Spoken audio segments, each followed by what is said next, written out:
Martin offers a more optimistic opinion of how disability rights can help deaf people push for change. With a working knowledge of the UN Convention on Disabled Rights, we would have kohanga reos, have New Zealand Sign Martin Language elaborates lists. on the reason to go a disability rights route, UN Convention for Rights for People with Disabilities. How can the Sign Language Act, how can that encourage the creation of, say, a language nest? Well, it's exactly the same as what the United Nations Conventions on the Rights of Persons with Disability.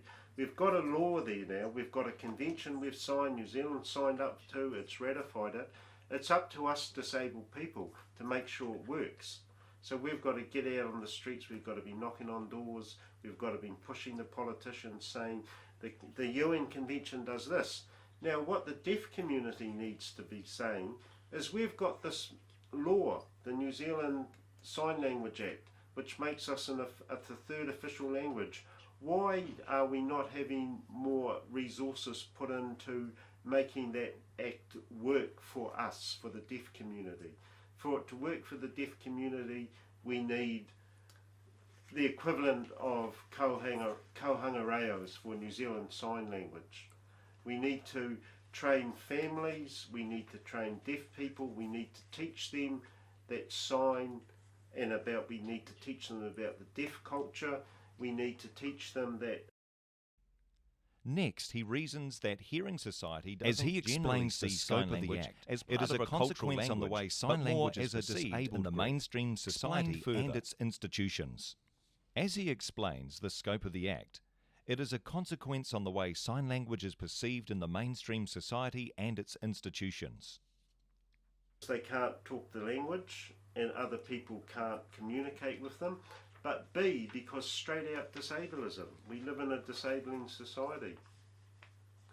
The rest of society don't see deaf people as belonging to a linguistic minority culture, they just see them as being deaf and disabled. And I think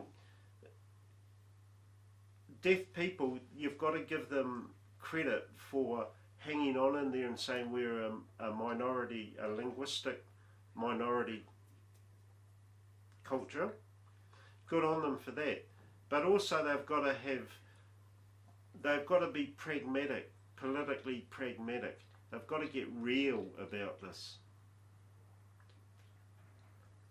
They've got to start naming deafness, or we live in a hearingist world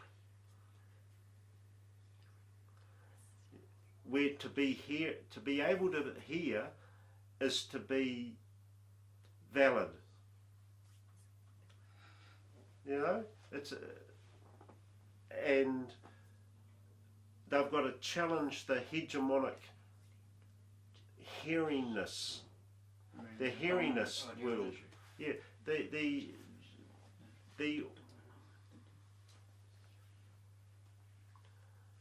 and you can't challenge it when you're hiding yourself away in your deaf clubs, mate.